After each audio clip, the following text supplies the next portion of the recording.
Marko 12 mstari wa 28 mpaka 31. Na mmoja wapo wa waandishi akafika, akawasikia, akasemezana naye, akatambua ya kuwa amewajibu vema, akawauliza katika amri zote ni ipi iliyo ya kwanza? Yesu akajibu, ya kwanza ndiyo hii, sikia Israeli, Bwana Mungu wetu ni Bwana mmoja.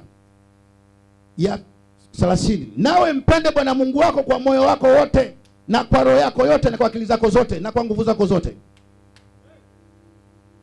Na ya pili ndio hii, mpende jirani yako kama nafsi yako. Hakuna amri iliyo kuliko nyingine kuliko hizi. Sasa jiulize, kwa mfano, hebu Jafari, jirani yako hapo ni nani? Jirani ya Jafari ni nani? Jirani ya pende jirani yake. Haleluya. Ampende nani? Jirani yake. Waraka wa kwanza wa Yohana 4 mstari wa waraka wa kwanza Yohana 4 mstari wa 16-20 anasema, mtu akisema nampenda Mungu naye amchukia ndugu yake ni muongo. Kwa maana asiyempenda ndugu yake ambaye anamuona hawezi kumpenda Mungu ambaye hakumuona. Huyu akimchukia jirani yake anamchukiaje? Kwa sababu atapoanza kufanya mambo tofauti watachukiana. Ni kweli wamekuja madhabahuni wakasema nitakupenda, mimi nitakutii, lakini kuna mambo yakienda tofauti, upendo hakuna, utii hakuna. Utakuwa na upendo wa unafiki na utii wa unafiki. Yaani kuna mambo yakianza kufanyika katika mahusiano, katika yakifanyika tofauti, yaani manake au kuwa na upendo naye. Taji la mwanamke ni kupendwa, na hitaji la mwanamke ni heshima, kuheshimiwa. Changamoto kubwa ni kujua tafsiri ya upendo kwa mwanamke uliye naye na tafsiri ya heshima kwa mwanamke, kwa mwanamume uliye naye. Maana kila mmoja ana tafsiri yake. Ndio maana ufunguo wa mahusiano ni mawasiliano. Kwa mwingine tafsiri ya kupendwa ni kupewa vitu kama pesa, zawadi mbalimbali. Simesikia watu wanasema ili mwanamke ampende, wanatangaza katika jamii kwenye mitandao. Yaani ili mwanamke kwamba ili apewe kitu. Sasa kuna wanawake ambao wanatafsiri wapewe kitu ndio wanaonyesha kupendwa. Usimpompa kitu upendo hana. Manake kama amezoea kila siku udi na chipsi kuku, chipsi mayai, uje na zawadi. Yaani ukibeba kitu kule akikuona na kukimbilia anashangilia. Lakini siku unakuja hauna kitu kwenye mkono wako, anakupa kisogo. Kwa sababu upendo wake upo katika nini? Upo katika vitu. Haleluya. Kwa hiyo kuna watu ambao wanaume wanahangaika, wanapambana at least arudi na kitu nyumbani, ndio anapata upendo kwa mke wake. Asipokuja na kitu, upendo hakuna. Sasa tafsiri ya upendo wa mwanamke huyo ni kwa ajili ya vitu. Na wako wanawake ambao wanaingia kwenye upendo kwa sababu ya vitu.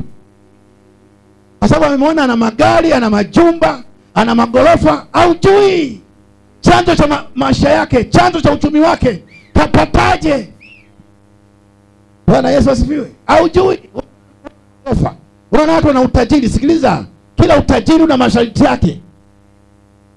Sio mpa kuolewa au kuoa kwa sababu ya mali, utakuwa mtumwa. Na wengi wananyanyasika kwa sababu wanakuwa watumwa.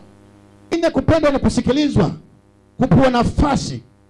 Kupendwa ni kupewa muda wa kutosha wa kuspend time naye.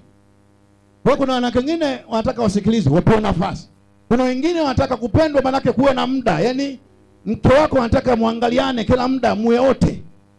Ukiwa mbali, upendo ngua. Bwana Yesu asifiwe.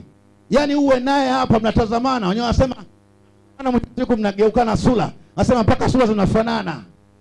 Haleluya, mnaangaliana tu. Kwa mwanamume pia tafsiri ya heshima inatofautiana. Mwingine kupigwa magoti. Mwingine kutojibiwa akiwa amechukia. Yaani kuto kumjibu kama amechukia. Mwingine kutumikiwa kiwemo kuandaa chakula kizuri, kupewa mazingira masafi ya kulala. Mwingine heshima kwake ni kuto kumfuatilia uhuru wake pia. Uhuru wa tafsiri yake. Yaani usifuatilie wake. Yaani usimuulize mwanamume ulikuwa wapi? Unatoka wapi? Wengine hawataki. Kwa hiyo umeona kila mtu ana tafsiri yake. Lakini kuhusu heshima pia na tafsiri yake. Mtu tukulie mfano. Kwa mfano Mwanamume anaposema anapenda heshima, kuheshimiwa, ni kweli.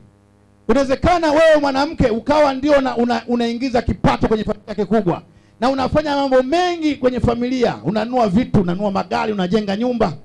Alafu tupige picha, alafu siku wanakuja wageni kwenye familia, kwenye mji pale. Alafu wanaona kitu kizuri, mfano wanasema TV nzuri. Alafu wewe mwanamke, na ndio wageni wapo, mumeo yupo hapo. Alafu unasema TV hii nilinunua mimi kutoka China nilipoenda. Alafu mwanamke ndo unasema hivyo. Umekatulia tu kimya. Sikiliza, hapo hujamheshimu. Mwanamke mwenye kuheshimu mume wake, utasema tu mume wangu alinunua China alipoenda, hata kama hajanunua umemheshimisha. Ndio maana heshima. Ukumheshimu na sasa kila kitu hiki imenunua mimi sehemu fulani. Yaani mwanamke sawa, lakini ukumheshimu mumeo. Sikiliza, hapo upendo hautakuwepo tena. Mgogoro binafsi ndani ushaingia kwa mwanamume.